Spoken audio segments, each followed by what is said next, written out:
The mountain air was cold against Taejin's face as he walked his usual evening route.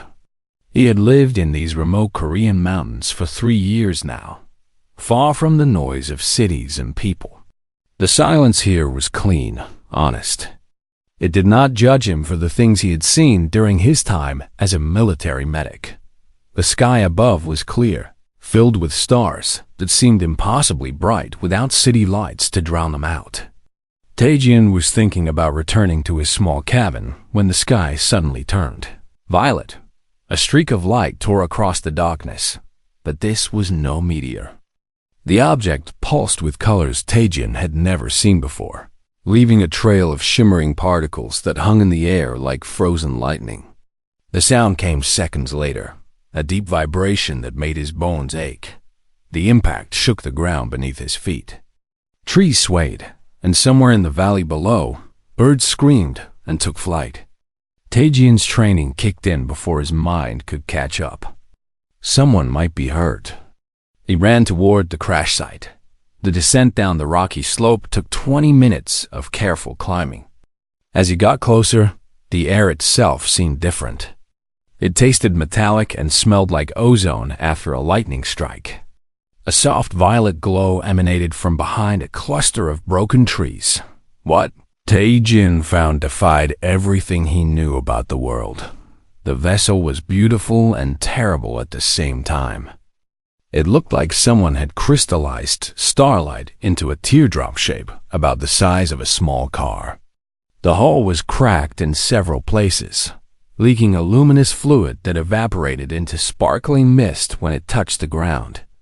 The craft pulsed with a weak rhythm like a dying heartbeat. Taejin approached slowly, his medic instincts warring with his survival instinct. Through a fractured section of the hull, he could see movement inside. Something was alive in there.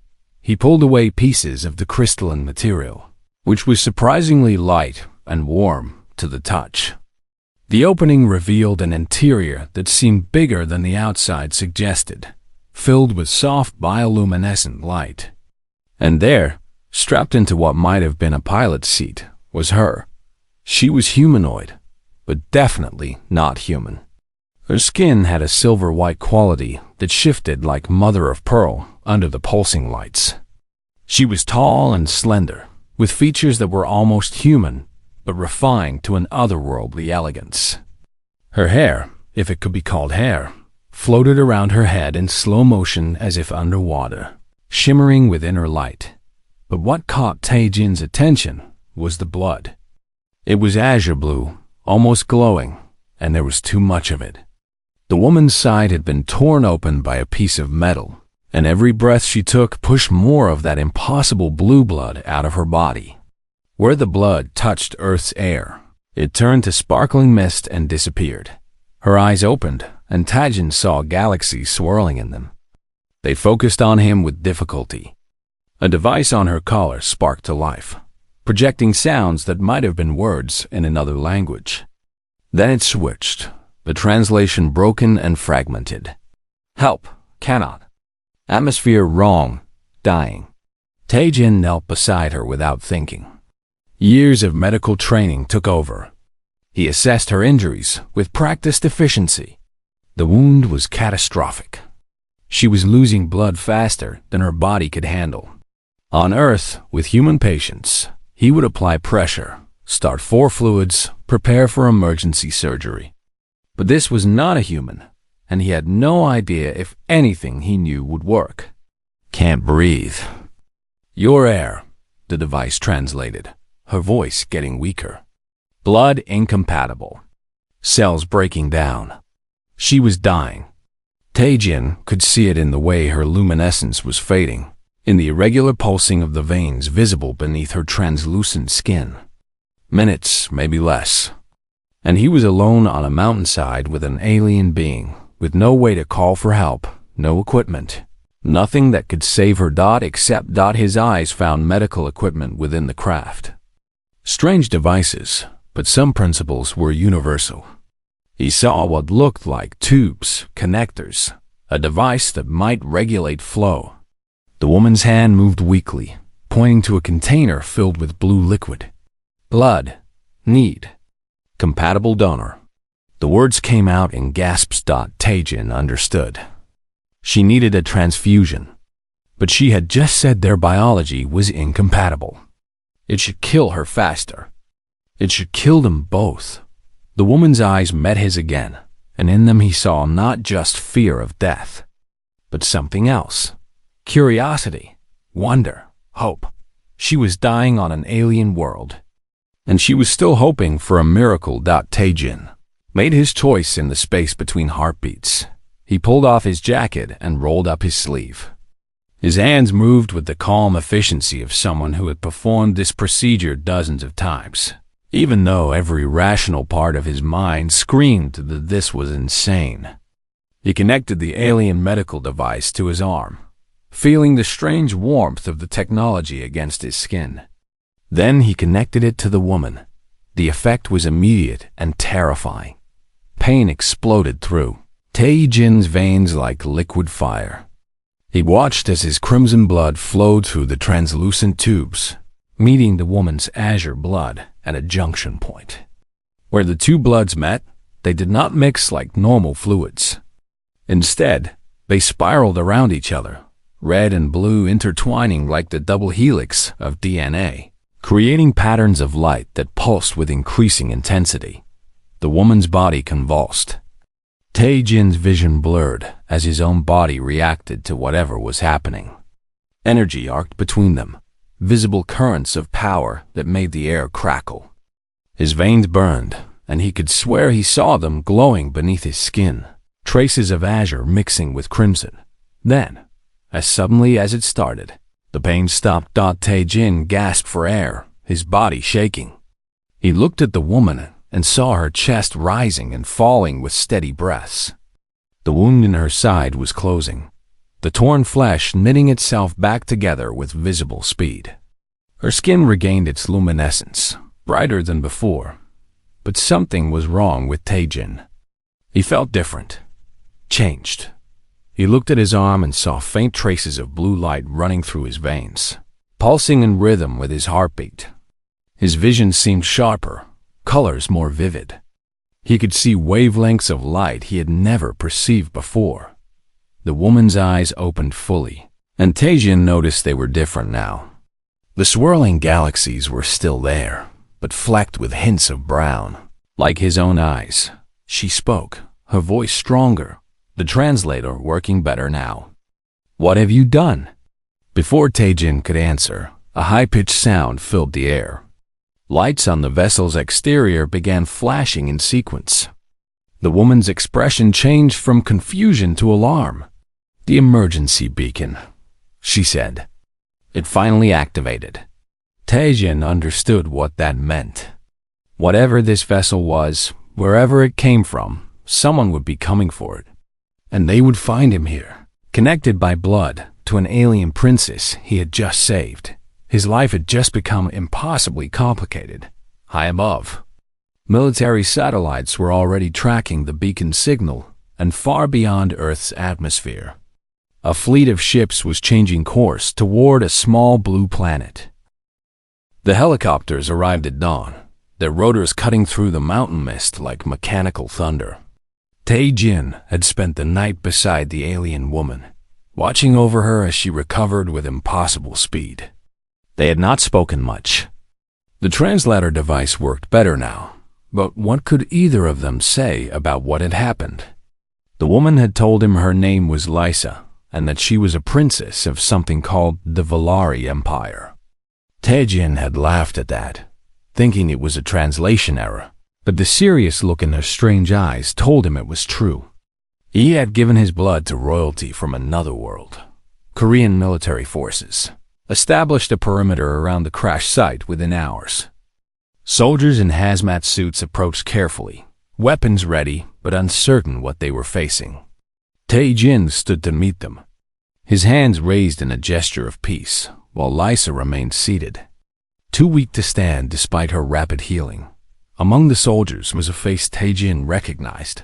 Dr. Hana stepped forward, removing her helmet with a look of complete shock. "Taejin?" she said, her voice barely above a whisper. What are you doing here?" They had worked together years ago, before Taejin left the medical research facility to hide in the mountains. Hana had tried to convince him to stay, but he had been too damaged by his military service, too tired of seeing death. Now here they were, reunited beside an alien spacecraft. "I saved her," Taejin said simply, gesturing to Lysa. She was dying. Hana's eyes moved to the alien princess, then back to Taejin. A medical scanner was already in her hand, and when she pointed it at him, the device made sounds it was definitely not supposed to make. "Taejin, your readings are... This is impossible. Your cellular structure is changing. There are foreign proteins in your blood, genetic markers that are not human." She looked terrified. "What did you do?" "I gave her a transfusion," Taejin said. "My blood for hers. It was the only way." Lysa spoke then, her voice carrying an accent that the translator could not quite eliminate. "In my culture, blood is sacred. It carries not just genetic information, but what we call essence, the fundamental pattern of a being's existence." She looked at Taejin with something between wonder and horror. "We should not have been compatible. This should have killed us both." The military established a temporary research facility around the crash site. Captain Day 1, a stern Air Force officer, coordinated the operation while scientists from across Korea were flown in to study this first contact scenario. The world did not know yet. The government was keeping it quiet, trying to understand what they were dealing with before panic set in. Dr. Hana ran tests on both Taejin and Lysa, and each result was more disturbing than the last. Taejin's body was rewriting itself at the cellular level. His healing factor had increased dramatically. A cut on his hand from the crash site sealed itself in minutes. His strength was growing. He accidentally crushed a metal clipboard without meaning to, and his perception was expanding in ways that frightened him. He could see colors that had no names. The electromagnetic spectrum revealed itself to him in layers. He looked at Lysa and saw her body temperature as patterns of heat, saw the electrical impulses running through her nervous system, saw the faint quantum entanglement that now connected them. Lysa was changing too. Her previously rigid physiology was becoming more flexible, more human. She could breathe Earth's atmosphere now without assistance, something that should have been impossible for her species. Her movements were more fluid, less mechanical. And when she looked at Taejin, her alien features showed very human emotions. On the third day, the Valari fleet arrived. The ships appeared in Earth's orbit without warning, simply materializing as if they had stepped out of reality itself. There were 5 vessels, each one massive enough to be visible from the ground as new stars in the sky. The largest ship broadcast a message in perfect Korean, English, and a dozen other Earth languages. "We have come for Princess Lysa. Prepare for diplomatic contact."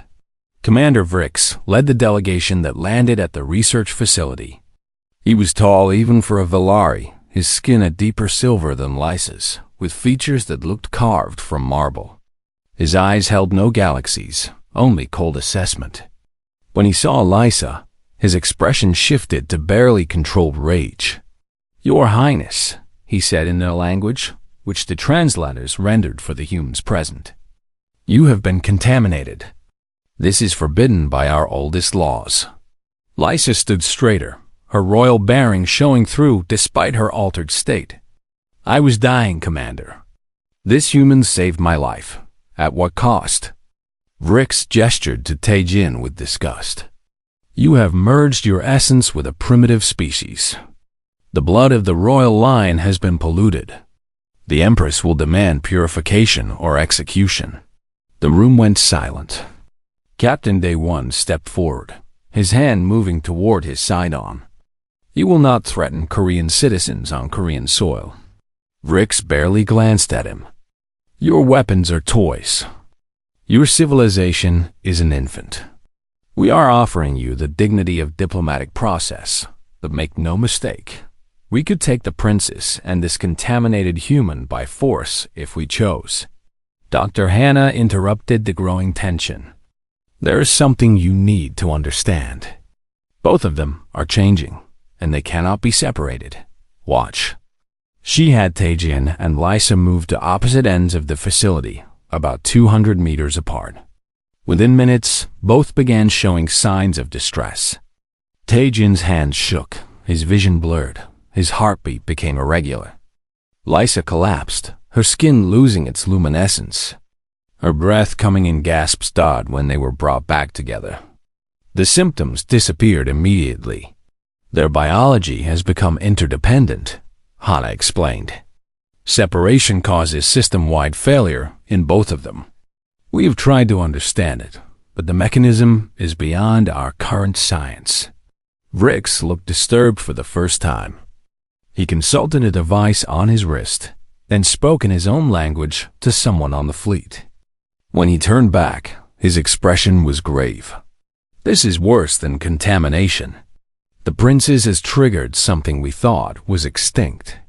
An ancient protocol written into our DNA from before our recorded history.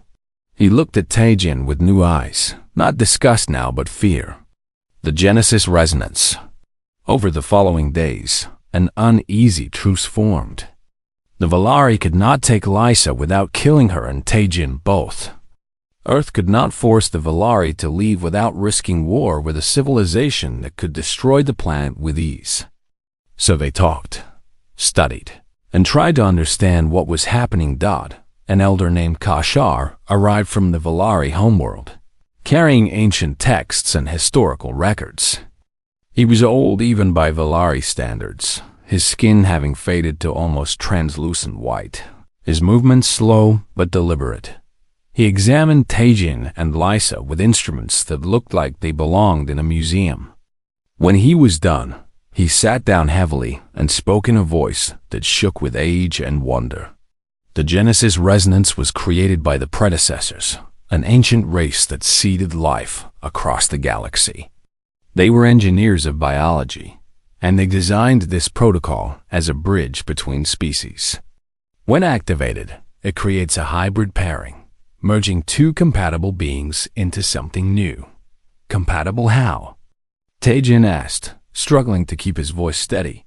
That is the mystery, Kashar replied.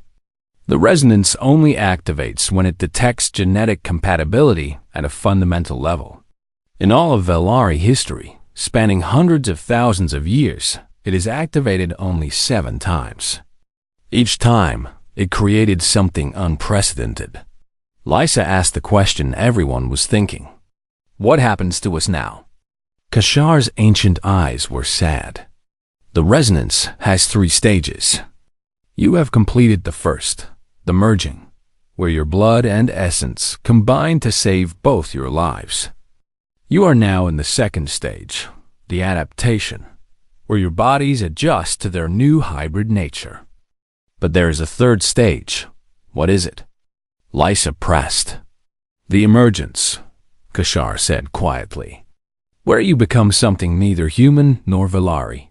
Something new. And that stage, if the historical records are accurate, requires a catalyst. Without it, the hybrid biology will become unstable. You will both die within a year. Tajian felt Lysa's hand find his, her silver skin warm against his. Through their strange new connection, he could feel her fear matching his own. They had saved each other, but in doing so, they had started a process that might kill them anyway.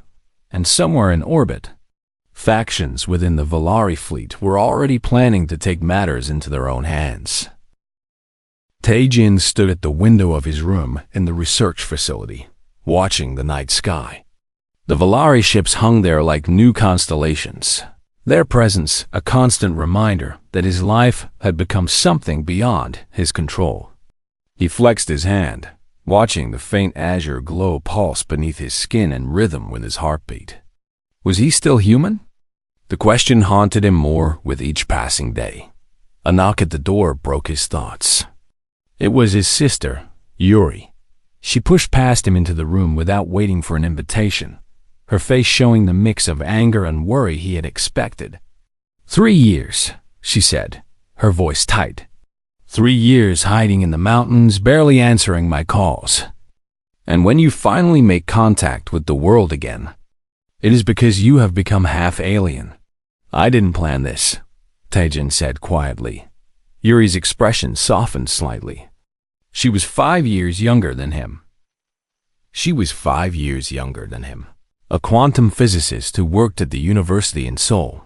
Their parents had died when she was still in high school, and Taejin had raised her while serving in the military. His disappearance into the mountains had hurt her deeply. Show me, she said. Taejin held out his hand. In the dim light of the room, the azure patterns in his veins were clearly visible, flowing like rivers of light. Yuri pulled out a small device, something she had built herself, and scanned him. Her eyes widened as she read the results. These energy patterns, she whispered. They are not just biological. There are quantum entanglement signatures here, probability fields being manipulated at a subatomic level. Taejin, whatever this Genesis resonance is, it operates on principles that should not be possible. Over the next week, the situation grew more complex.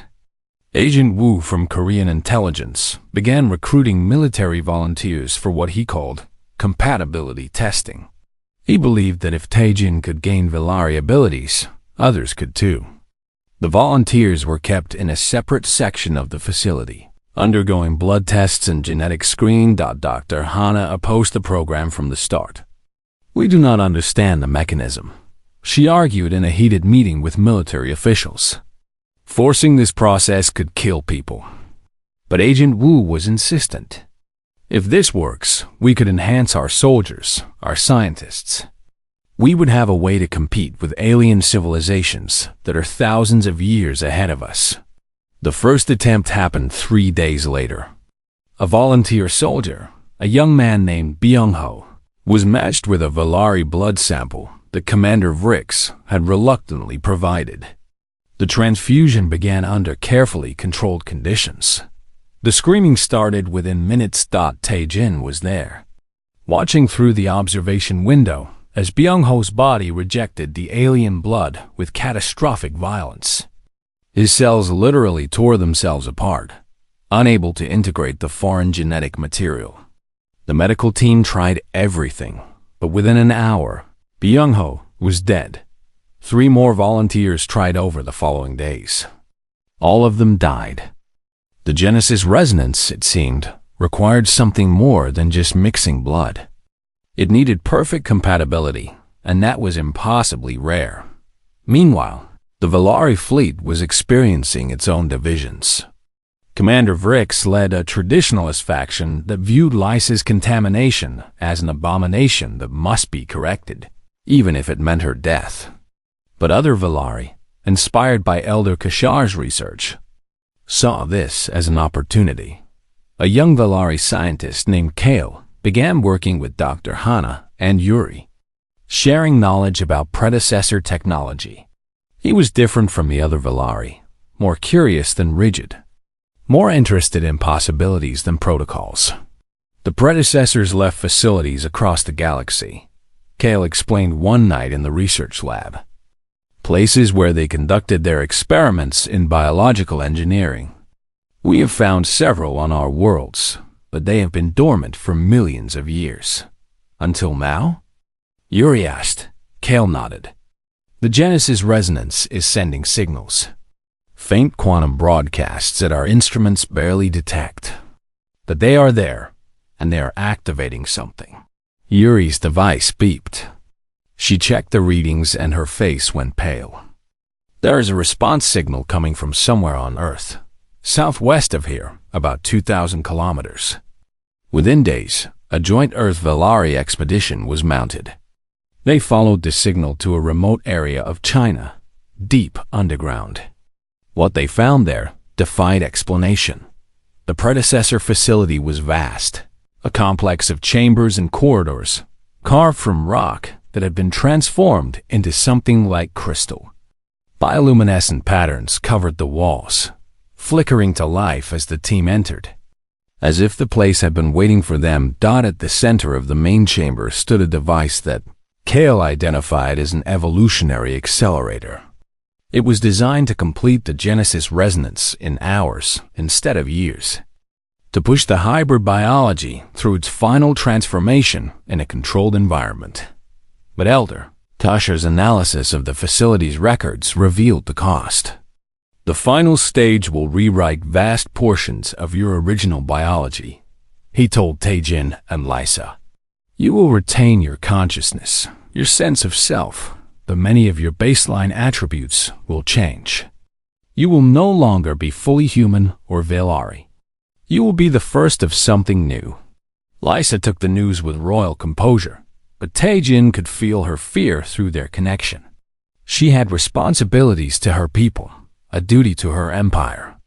How could she fulfill that duty if she was no longer truly Velari? Taejin struggled with his own demons. He had spent years trying to escape the memories of war, the faces of people he could not save. Now he was being asked to give up his humanity entirely, to become something he did not understand. The political pressure mounted from all sides.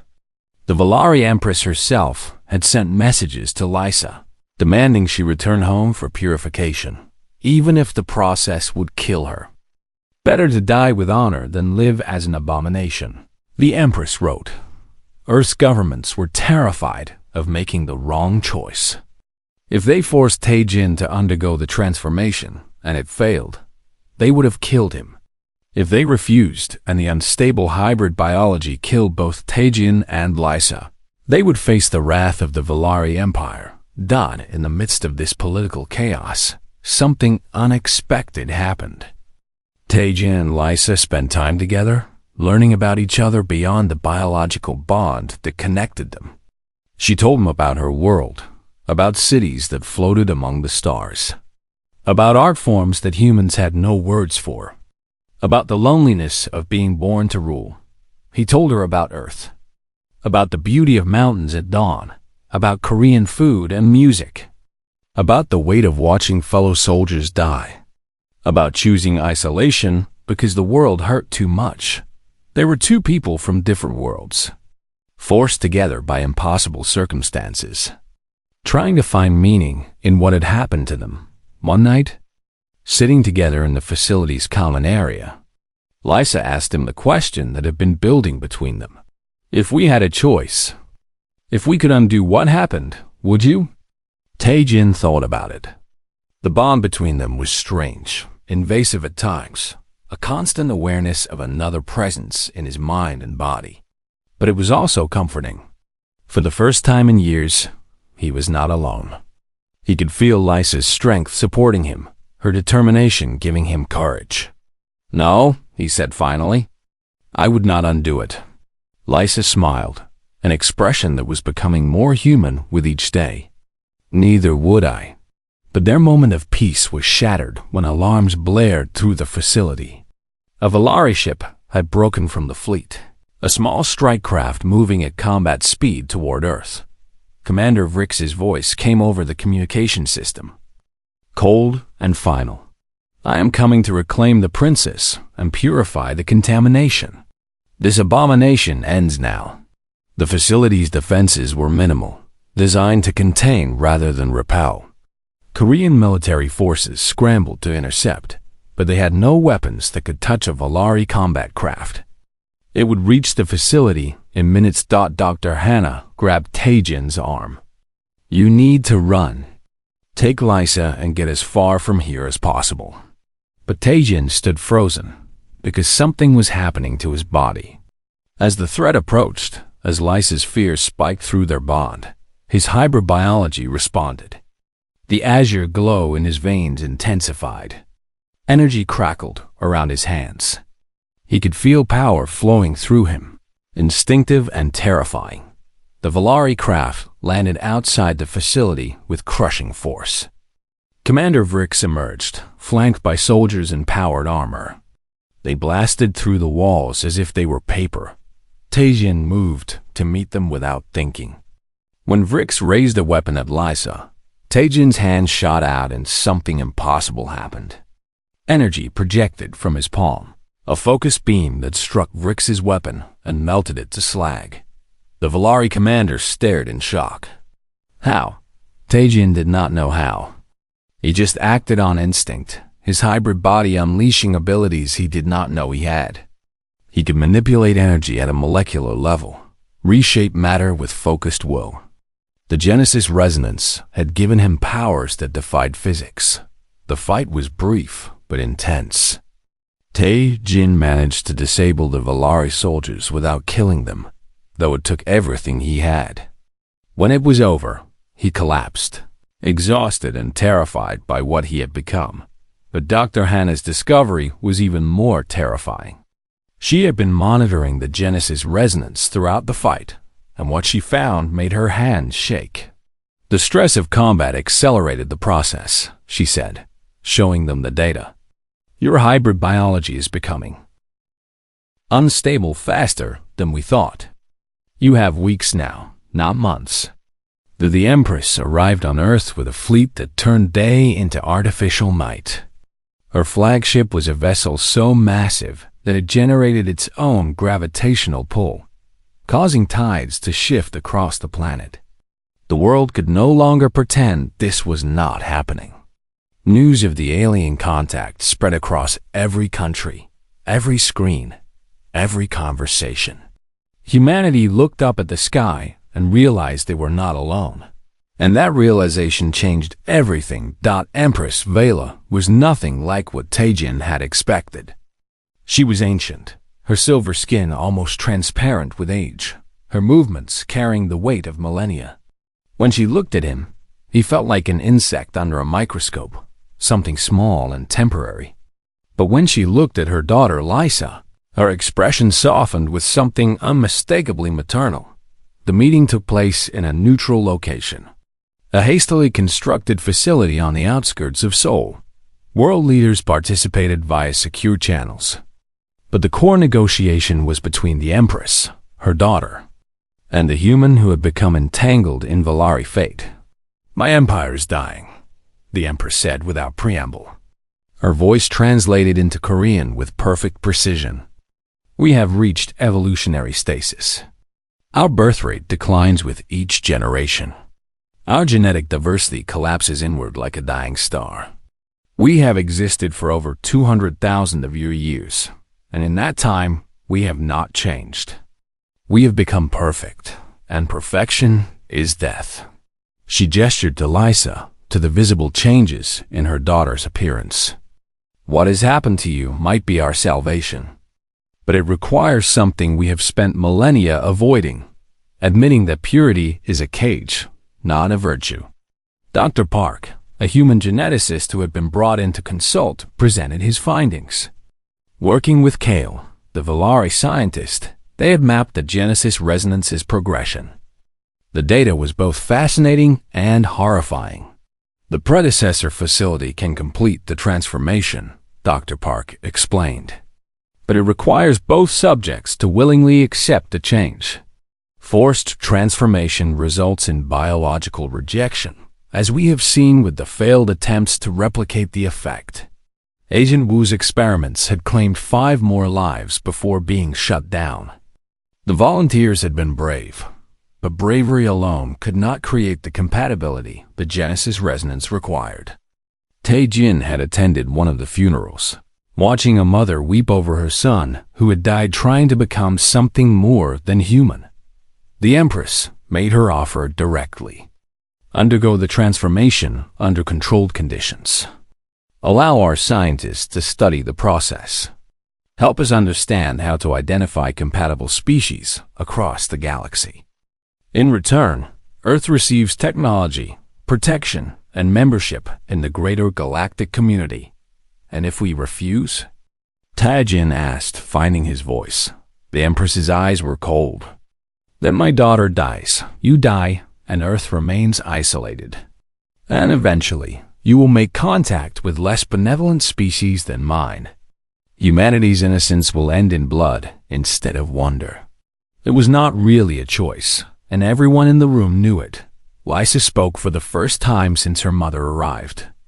"I propose we complete the Genesis resonance, but not as a transaction.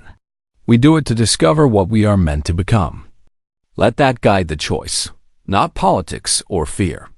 The Empress studied her daughter for a long moment. "You have changed already, even beyond the physical. You speak like a human now, with their directness, their emotional honesty. Is this what you want? To leave behind what you were born to be?" "I was born to lead," Lysa said quietly. "But perhaps leading means showing our people a new path forward." Over the following days, preparations began. The predecessor facility in China was secured by joint Earth-Velari forces. Scientists from both civilizations worked together to understand the evolutionary accelerator, to ensure it would function safely after millions of years of dormancy. Yuri barely slept, pushing herself to map the quantum signatures that the Genesis resonance produced. She found something that terrified her.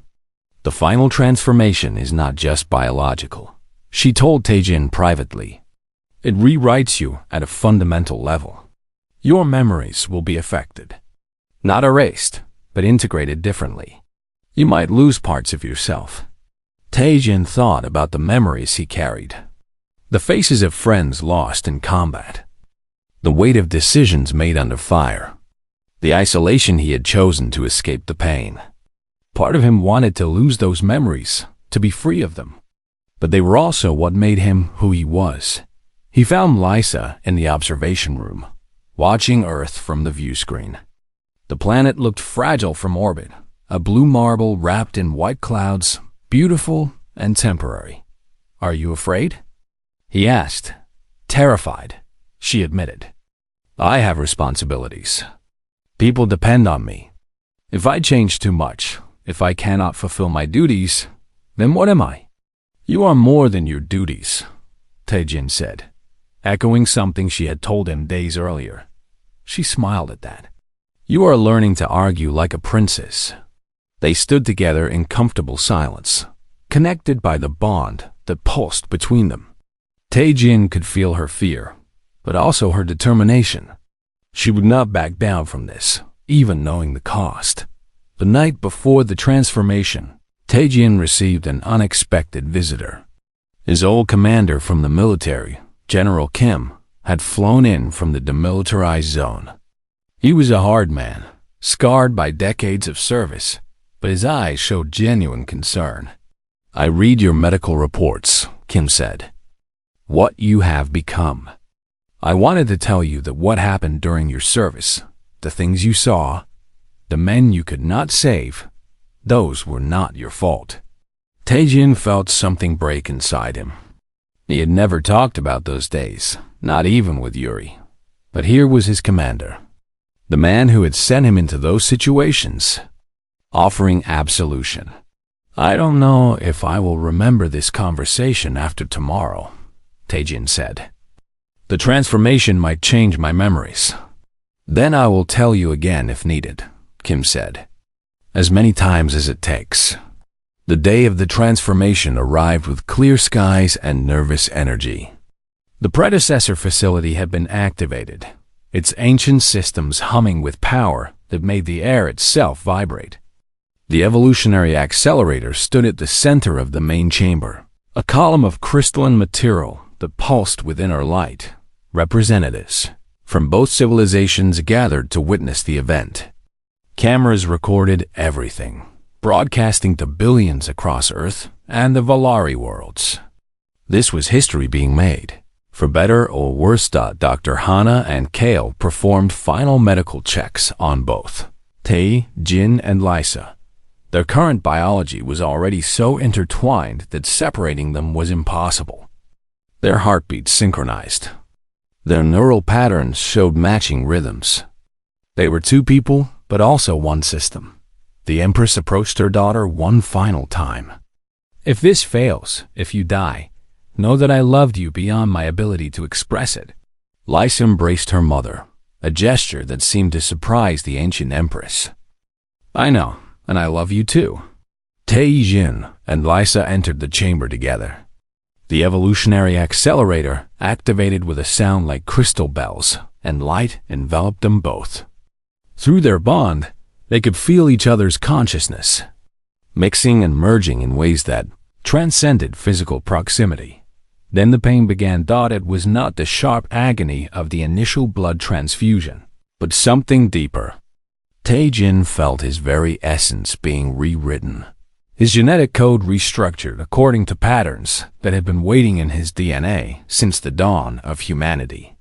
He experienced Lysa's memories flooding into him, her childhood in palaces of living crystal, her training as a warrior and diplomat, her loneliness at the top of an empire's hierarchy. She experienced his memories in turn, growing up poor in soul, losing his parents, raising his sister, the horror of war, the peace of mountains, the choice to save a dying alien. Their consciousnesses spiraled around each other, merging and separating in waves. Tae-jin felt himself changing, felt his humanity stretching to accommodate something larger, something more complex. And through it all, Lysa was there with him, experiencing the same transformation, the same terror and wonder. Outside the chamber, monitoring equipment screamed warnings. Their vital signs spiked to dangerous levels, then dropped to almost nothing, then stabilized in patterns that made no biological sense. Yuri watched the quantum readings with tears streaming down her face. "He is still there," she whispered. "They are both still there. They are just becoming something more." The transformation lasted 6 hours. When the evolutionary accelerator finally powered down, the chamber doors opened to reveal Tae-jin and Lysa standing together. Changed but alive. Tae-jin still looked human at first glance, but luminescent patterns now traced his skin, pulsing with soft azure light. His eyes held depths that had not been there before, as if he could see through layers of reality. He moved with a grace that was neither fully human nor Valari, but something in between.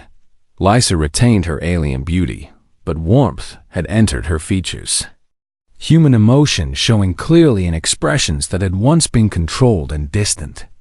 Her skin still shimmered silver, but now it carried hints of Tae-jin's tan undertones, as if sunlight had learned to live in starlight. They looked at each other, and in that look was complete understanding. They had survived. They had changed. And they were ready to face whatever came next. The transformation had been complete for 3 days when the signal reached Earth. It came from beyond the solar system, traveling faster than light through principles that humanity was only beginning to understand. Every radio telescope on the planet detected it simultaneously, a message encoded in mathematics so elegant it could only be artificial.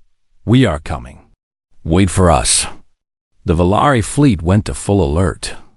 Their sensors, far more advanced than Earth's, tracked the source of the signal. Something massive was approaching at speeds that broke conventional physics. It would arrive within a week. Tae-jin stood on the observation deck of the Empress's flagship, looking at the stars with vision that could now perceive wavelengths invisible to normal humans. Lysa stood beside him, her hand in his, their bond stronger than ever after the transformation. They could feel each other's thoughts now, not reading minds exactly, but sharing emotional states and tensions, understanding at a level that required no words. "Are you afraid?" Lysa asked, echoing his question from before the transformation. "No," Tae-jin said, and he was surprised to realize it was true. "Whatever is coming, we will face it together." The approaching structure revealed itself gradually as it slowed to sublight speeds. It was a vessel beyond anything either humanity or the Valari had constructed. Thousands of kilometers long, shaped like a spiral galaxy frozen in metal and crystal, it moved with the grace of something alive. The Valari called it a predecessor ark, a ship city that had traversed the cosmos for millions of years. When it entered Earth's orbit, it dwarfed even the Empress's flagship. Cities could fit inside its outer rings. Its energy signatures suggested power sources that treated stars like batteries. Humanity looked up at this impossible monument to ancient achievement and felt very, very small. The first message came in every language humanity had ever spoken, and in the thousands of languages the Valari had recorded across their empire. Greetings to the children of Earth and the children of Valari. We are the curator. We have come to witness the Genesis resonance. A delegation was invited aboard the Ark. The Empress insisted on going personally, bringing Lysa and Taejin with her. Earth's representatives included Dr. Hannah, Yuri, and Ambassador Han, a diplomat who had been hastily appointed to represent humanity in interstellar affairs. The interior of the Ark was beautiful beyond description. Vast chambers filled with gardens where plants from thousands of worlds grew in impossible harmony. Libraries containing the collected knowledge of civilizations that had risen and fallen millions of years before humanity existed. And at the center, the curator waited. It appeared as a being of pure light, vaguely humanoid, but clearly artificial. When it spoke, its voice resonated in their minds rather than their ears. I am pleased to see the Genesis resonance successful once more. You are the 843rd pairing across galactic history. Most recent before you was 17,000 years ago. The curator explained its purpose and origin. The predecessors had been a hybrid species themselves, born from the merger of 3 different alien races that had achieved something unprecedented. They had learned to combine their strengths while eliminating their weaknesses through controlled biological integration. We created the Genesis resonance as a gift to our children's species, the curator said. A way to evolve beyond limitations, to bridge the gaps between different forms of life. We seeded it into the DNA of compatible species across the galaxy, a sleeping protocol waiting for the right circumstances. Why? Empress Vela asked. Why force evolution on unwilling species? We force nothing, the curator replied. The Genesis resonance only activates through choice. One being must choose to save another at the cost of their own biological purity. Both must willingly accept the transformation. Free will is the catalyst. Without it, the process fails. Taejin understood then. He had chosen to save Lysa despite the impossibility, despite the danger. She had chosen to accept his help despite her culture's taboos. And together, they had chosen to complete the transformation despite knowing the cost. Every step had been a choice. The curator's next words changed everything. I come with an invitation. The predecessor network spans thousands of worlds, hundreds of species, all connected through bonds like yours. Some are genetic, some technological, some philosophical. But all are bridges between different forms of life, working together toward a common goal. What goal? Ambassador Han asked. Survival, the curator said simply. The universe is vast and often hostile. Species that isolate themselves eventually stagnate and die. Species that force assimilation create instability and conflict. But species that choose to merge, to become more than they were while honoring what they are, these survive. These thrive. These reach for the stars and find others reaching back. The offer was clear. Join the network. Become part of a galactic community that had existed for millions of years, hidden from younger species until they were ready. The cost of admission was accepting that purity was an illusion, that evolution meant change, that the future belonged to those willing to become something new. Empress Vila struggled with the decision. Her entire culture was built on genetic purity, on maintaining the perfection of the Valari bloodline. But she could see her empire dying, feel the stagnation in every declining birth, every repeated pattern, every fear of change.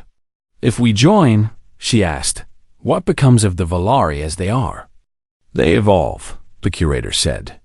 or they remain as they are and eventually fade. The choice is theirs, as individuals and as a species. The network does not mandate transformation. It simply offers the possibility to those who seek it. Lysa spoke then, her voice carrying the authority she had been born to wield. Mother, look at what I have become. I am still your daughter. I still remember every lesson you taught me, every value you instilled. But I am also more now. I can breathe atmospheres that would kill a pure Valari. I can understand perspectives that were alien to me before. I am a bridge between worlds. She gestured to Taejin. We are proof that different species can become one without destroying either. That evolution does not mean destruction. That change can be growth instead of loss. Earth's representatives face their own crisis. Ambassador Han consulted with world leaders via secure channel. The debate raged across every government, every news outlet, every dinner table. Should humanity join this network? What would it cost? What would it gain? Dr. Hana provided the scientific perspective. The technology alone would advance us by centuries. Medical knowledge, energy systems, space travel. We would have answers to questions we have not even learned to ask yet. But Yuri raised a deeper concern. We would also be admitting that humanity's current form is not the endpoint. That we need to change, to merge with other species, to become something else. Some people will see that as transcendence. Others will see it as extinction. The debate continued for days while the Ark waited in orbit, patient as only something millions of years old could be. And then something unexpected happened. Prince Talon, Lysa's younger brother, arrived from the Valari homeworld with a fleet of his own. He was young for Valari nobility, barely 200 years old, and he came with demands. Sister, you must return home and accept purification. This contamination has gone too far. Our mother has been seduced by ancient fairy tales and alien promises, but I will restore honor. Lysa met her brother with compassion but firmness. Talon, look at me. Really look. Am I diminished? Am I less than I was? He stared at her, and Taejin could see the conflict in the young prince's eyes. His sister was different, yes, but she still carried herself with royal bearing. She still spoke with the wisdom of their lineage. She was changed but not destroyed. I do not know, Talon admitted. I was taught that purity was everything. That to mix our essence with lesser species was to invite corruption. But you do not seem corrupted. You seem more. Then perhaps what we were taught was incomplete, Lysa said gently. The turning point came from an unexpected source. Elder Kashar, who had been quiet throughout most of the debates, shared a final piece of predecessor history. In the ancient records, he had found accounts of species that had refused the Genesis resonance, that had chosen purity over evolution. Every single one went extinct, Kashar said quietly. Not immediately, but inevitably. They reached a plateau and could not move beyond it. The universe changed around them, and they could not change with it. The Genesis resonance is not a trap. It is a lifeboat. Empress Vela made her decision. The Valari Empire will join the predecessor network, but not as a mandate. We will offer the choice to our people. Those who wish to maintain traditional Valari genetics may do so. Those who wish to seek compatible species for Genesis resonance pairings may do so. We will preserve our past while embracing possible futures. Earth's decision came more slowly, but eventually consensus formed. Humanity would join the network, would send representatives to learn and explore, would begin the careful process of identifying which species might be compatible for future pairings. But like the Valari, it would remain a choice, not a requirement. The curator acknowledged both decisions with what might have been approval. You have chosen wisely. The network welcomes you both. In the weeks that followed,